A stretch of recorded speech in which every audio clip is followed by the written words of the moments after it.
Love them or hate them, it seems once you get to high school, everyone's taking an AP class. The program is intended to allow students to get ahead, trying out a heavier course load which accumulates into college credit. This is a class that will test your patience, intelligence, and attendance. If you don't like the course you're taking, you better hope your want for college credit is enough to make it through, because these teachers like to work you. AP course registration is done through your guidance counselor or AP class coordinator, and the grading scale is 5.0 or 6.0, one of the two. This means your GPA will be weighted, one of the many reasons people choose to take part in these courses. Every letter grade is shifted up. So let's say A's are 5.0s, B's are 4.0s, C's are 3.0s, so on and so forth. Now, what is dual enrollment? The process will differ by state, but dual enrollment is the opportunity to take college courses while you're in high school. This sounds similar to AP, but while AP courses are just college curriculum in high school, dual enrollment means you are a college student. Similar to the concept of a dual degree or double major, distantly, you are both a high school and college student. I believe dual enrollment is on a higher scale than AP classes, but correct me if I'm wrong. It's on a 6.0 scale, and it's the main way I've been boosting my GPA for 4 years. The registration process for this program is a bit more complicated. Again, it still depends on the state, though the common prerequisites are either the SAT, ACT, or PERT exam. All tuition is covered by the state, which includes your textbooks and special fees for labs. Now let's get to our pros and cons. One massive benefit of AP courses is their ability to help you earn college credit and even test out of intro-level college courses. And it's easier to find what things you're interested in after taking an AP course. By gaining exposure to the topic, you can decide whether or not to pursue the study in college and possibly on a career level. And there are a few cons.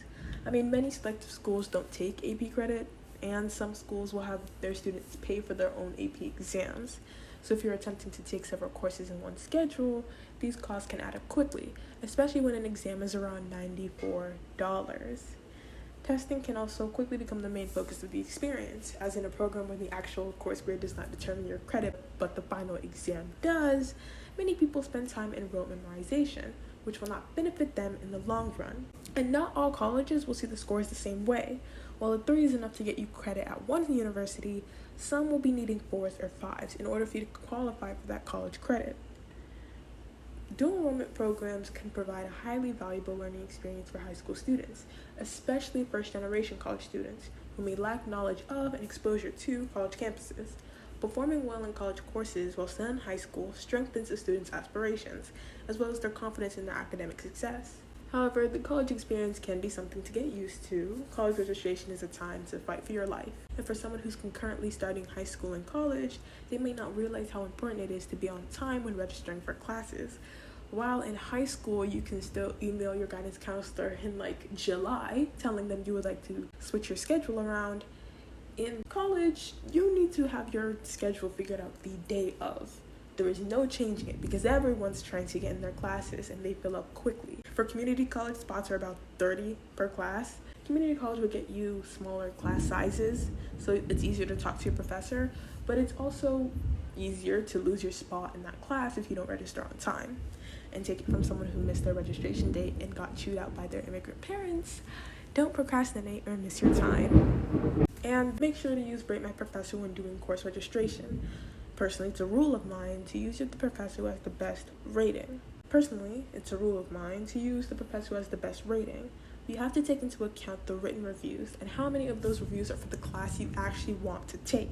Don't let reviews for another class but with the same professor make you choose a professor that's not the right fit for you.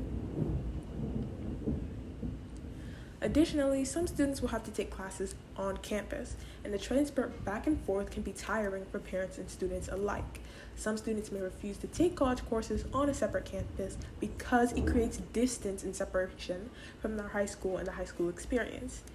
They might experience loneliness and sadness if they have to endure extended time away from their high school friends and social circles, because college classes do admittedly come with a sacrifice. You've got a higher course load, you've got assignments that are literally coming 3 times a week, and you might not have as much time as you'd like to hang out with your friends, though the payoff is worth it, I admit. And college relationships are markedly different. Many students must learn how to advocate for themselves and manage relationships with college personnel directly. Parents are often less directly involved in their child's college education, so students have to figure out how to resolve these concerns by themselves. And oftentimes, students will have little flexibility in their high school class schedules and can only take classes at a specific time. So, dual enrollment participants tend to have less time for extracurriculars like clubs. I don't think I took any clubs. I wasn't in any clubs junior year. I think I was I was in like Rho Kappa and like NHS, but our NHS coordinator was awful. Literally, she was so bad. She had to drive 4 hours to get to the school, and then like 4 hours back. I think our first meeting, she was late. Not only was she late, she was at the school and she was still late, but she was late. And I think her little icebreaker was like, can you guys help me find a house here? And I was like, ma'am, can we get to the point? My national elementary honor society was more organized, and we did more things than we did in my junior year of my NHS. We didn't organize anything. We didn't do anything other than like a campus cleanup that like most people didn't show up for. I know I didn't. It was awful. At least our school was like near like a what's it called, like a food plaza. So I know a few of my friends kind of just like came for an hour or two, or literally just signed in and left. It's not like she was checking. And then at the end of the year, you had to turn in your volunteer hours, but she changed up the system. So a lot of people weren't able to turn in their hours. I know I didn't. But either way, they didn't turn in their hours, and a lot of seniors didn't get their cords. So when they started blasting her on our little Remind/Band app, it was bad. I wish I had screenshots, but then again, I probably wouldn't be able to put them because privacy laws or whatever. I don't know. But anyway, dual enrollment participants tend to have less time for their extracurriculars, which causes them to miss out on the high school and college activities alike due to having to negotiate their time between two institutions. You are not Peter Parker, you cannot live two lives. And just like AP credit, dual enrollment can lend itself to its own issues when it comes to universities accepting credit. For example, some credits may be accepted by the college of your choice, but they may not count towards degree completion. However, there's a simple way to get around this problem when it comes to the different tracks of DE that you can take. I've simplified it into 3. The art of substitution, they can't take this away, and get your money up. The art of substitution. This track is when you join dual enrollment program, or when you join the program pretty late in your high school career, and you don't feel like trying that hard. So you use the classes from college to substitute for your high school classes. You gain your high school and college credit simultaneously. Then you've got they can't take this away. This is the track you can do if you start your DE program a little earlier, if you feel like hustling for your education. In this one, you're scamming the government out of an associate's degree. You get your entire 60 credits, making sure to get the prerequisites for your intended major. And now you've graduated with a diploma and AA degree. So the credits that might not have counted before have to credit now, because universities must recognize your Associates of Arts degree. Then get your money up. This track is similar to the AA track. However, it's for technical or vocational dual enrollment programs.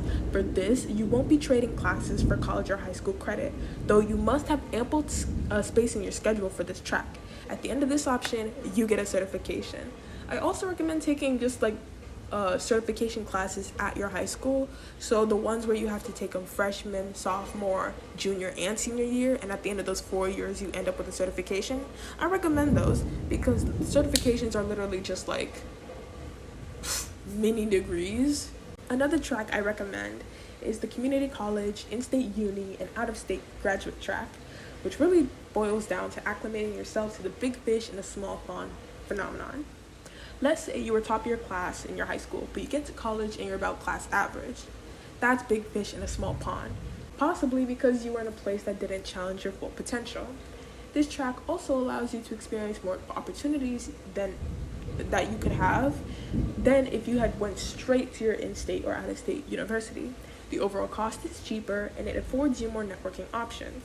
When transferring with your AA, it might depend on the university, but often you will be a specialized first-time applicant. Still, make sure to check with your university's application page. But let's get to the real reason you're here. The AP scam. It's a hefty claim, and for legal reasons, everything I say is alleged. No slander or libel charges from me, darling. Scam. Noun. Informal. A dishonest scheme, fraud, or swindle. The AP placement system is a mess of information that often does not prepare you for college in any significant way, and this is coming from a person who was in AP classes while doing dual enrollment. The AP exam is my biggest problem with the entire system, with the biggest hinge being how the College Board distributes out credit.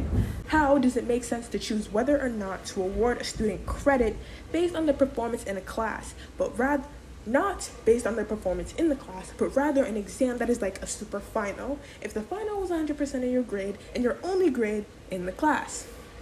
You know that quote about mourning a relationship you're currently in? That's kind of like what an AP class is like. From the beginning of the class, you need to start studying for the exam at the end of the year. You need to study while you learn the information, which will lend itself to behavior in which a student may try to memorize rather than understand the information, so they can get the dates and locations right for the AP World History DBQ. The Atlantic's John Tierney wrote, "To me, the most serious count against the advanced placement courses is that the AP curriculum leads itself to strict stultification, a kind of mindless genuflection to a prescribed plan of study that squelches creativity and free inquiry. The courses cover too much material and do so too quickly and superficially. In short, AP courses are forced to march through a preordained subject, leaving no time for a high school teacher to take her students down some path of mutual interest. The AP classroom is where intellectual curiosity goes to die." Many critics lay the blame on College Board itself, a huge non-profit organization that operates like a big business. The College Board earns half its revenues from the advanced placement program, more than any of its other revenue streams, the SATs, SAT subject tests, PSATs combined. The College Board's profits in 2009, the most recent year for which the records were available, were 8.6% revenue, which would be respectable even for for-profit corporations. When a non-profit company is earning those profits, something is wrong, says Americans for Educational Testing Reform. The New York Times' Joe Berger wrote, "Scarsdale is concluding that the AP pylon is helping turn the teenage years into a rat race, where learning becomes a calculated means to an end, rather than a chance for in-depth investigation, imagination, and even some fun to go along with all that amassing of knowledge. Mastering that material would give them a better chance to score the all-important 5 on the College Board's AP test, which would help them land in an elite college and perhaps relieve them of some survey courses. But in that frantic atmosphere, little learning takes place for the zest of it," critics of the AP program say. Obviously, don't choose AP, or if you really want to, if you really need to, or if you feel like you might disadvantage yourself on college applications because you didn't take the courses, I recommend taking the required amount plus 1. Then focus on your passion project and your extracurriculars and networking with teachers, because it's those letters of recommendation that will make or break a college acceptance. But for anyone who needs some basic back-to-school tips, I've got you covered. My first recommendation is to figure out some semblance of a schedule. Everyone says it because it's true. For me, it's always better when I have a tangible checklist, either virtual or paperback, that I can rely on. It keeps me on pace and it helps me be somewhat accountable. If Notion's too hard to figure out, I recommend trying Xtiles. It's what I use and it hasn't failed me yet. Other tech I use include Mathway and Scribbler for my math and citation needs respectively. Mathway is a calculator that has saved me from having to figure out StatCrunch in my first half of my stats class, and Scribbler is a citation generator that covers MLA, APA, Chicago style, and about 30 other citation methods. I know with every new school year and season, people go out in troves and buy a bunch of new stationery they won't end up using. Well, I have a better method, especially for those who have ADHD or feel like they end up writing notes in a class that they forget in the next few seconds. My method includes a color coordinating system with pens, pencils, sticky notes, and highlighters alike. Purple ink is for vocabulary words. Pink ink after purple is for a fun fact. Blue ink after purple is for extra information that pertains to the term but isn't included in the definition. If there's something extra I need to add, I usually do red or orange ink. Recently, I've been on a bit of an orange binge. Light green ink is usually for dates or times, so that was mostly for my AP World History class. When I use it in bio, it's usually for important people. Yellow highlight on pencil is standard highlighting, often connecting to another part highlighted in yellow or meant to be a summary for like the main concept. Orange highlight is usually meant for connecting terms, though most of the highlight is context dependent. The system is a bit cluttered and complex, but I can remember all of it. That's why it's important, because I have a complex system that requires me to understand why each color and highlighting is used. It forces my brain to have a deeper understanding of the notes I'm writing. Switching your writing utensil or color every so often keeps you engaged in the lecture, which staves off zombie writing, a phenomenon when you start writing the words on the screen verbatim, as the professor quickly lectures, causing you to zone out and end up with a page of notes you don't remember taking in a curriculum you are steadily losing your grasp on. And I'm not done with association by far. Figure out what type of memory you have. Do you remember pages of words, pictures, or do you remember based on things like music, context-dependent memory? Figure out what type of memory you've got and play to your strengths. For me, I can easily remember like pictures during an exam, so if I have anything that has to do with the model, I'll just copy it down in my notes with like colors and stuff, and boom, now I've done my color coordinating system and now I remember the picture. Pretty easy. Now let's also get into the really important stuff. My fellow rising seniors, this is your time to be honing in on any extracurriculars that you are passionate about and that relate to your career/major. Personally, I wasn't the type of person who wanted help from adults in school. I was taking a bit of a non-traditional path with my college experience, so I don't think I've ever seriously gone to my college and career center. My only college tips to you are apply early. Show your personality in your essay and don't miss out on scholarship opportunities. You should have already been searching for scholarships at this point, but my recommendation is to make a Google spreadsheet with everything that the scholarship requires, because some of these scholarships are going to have essays where the requirements overlap, or they're going to have letters of recommendation that you're going to want to ask specific people for. If it's a service-based scholarship, ask someone you volunteer with. If it's merit-based, ask a teacher who you engage often with in class. Asking teachers whose class you were merely proficient in isn't going to be enough, in my opinion. Everyone can be a delight to have in class, but not everyone asks thought-provoking questions or adds something new to the discussion. They don't spend extra time to learn more about the subject or start debates in class about things they believed in.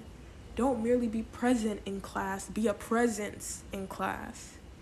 And always look for scholarships that seem a bit odd. Like video-based scholarships often have higher amounts that they're willing to give, and the effort needed isn't really as much as writing an essay. Now, scholarships and extracurriculars shouldn't be the only thing you worry about when you're in your senior year. That's common app stuff, I could say. But you could always try something new. I had a thought. You know those emails you get from the director of admissions in your inbox when you sign up for the student search? Email them back. Find them on LinkedIn. Network your way into college by chatting up an administrator. Be the Nebo baby you want to see in the world. And if they can blow up your inbox every hour of the day, why can't you? Ask them questions about the programs they mentioned in their emails, researching them, hit their pain points. What's interesting about campus? Ask them for an insider view, a bird's eye view. College is a business, and in every business, it's not about what you know, but who you know. So get to know the administration of the college you want to go to. And speaking of the college business, let's talk campus ambassadors. College brand ambassador programs are one way students can make a little extra cash while getting valuable professional exposure by teaming up with well-established brands. If you're trying to do the college influencer track, stop it with the vlogs. High school is that overly romanticized stage in your life, and that's why people click into high school vlogs. College, that's something that can be a little boring. So you're not going to get as many clicks with the usual, what I did in a day at such and such university. But try to get your money up with some of these programs. You never know the things you might do or the people you might meet. Last but not least, do not forget your degrees and diplomas are pieces of paper. They tell people what you know, and that's kind of it. They don't tell them how you react in stressful situations or how well you can do a hands-on job. That's what internships are for, to have something major or career specific on your resume and to get people talking about you. Every entry-level job these days is asking for too much and providing too little. So move up the system. Internships are the real entry-level jobs these days, in the way that they're like student credit cards. They know you're at this job because you don't have any experience. In fact, they're meant for you to gain experience, so they afford you a little grace. My tips for finding your internships is check social media. TikTok especially has helped me find lots of opportunities. Even if I can't use one that I see on my For You page, I always like the video, so the algorithm will show me more like it. Then start your search early. I hear it's about during the summer that fall internships will start their applications, so get your general research done at Internship Girl on TikTok, check her out, and then look outward. Talk with people and see who can help you and how you can help them. So hit that subscribe button for me. I will get more videos out for you.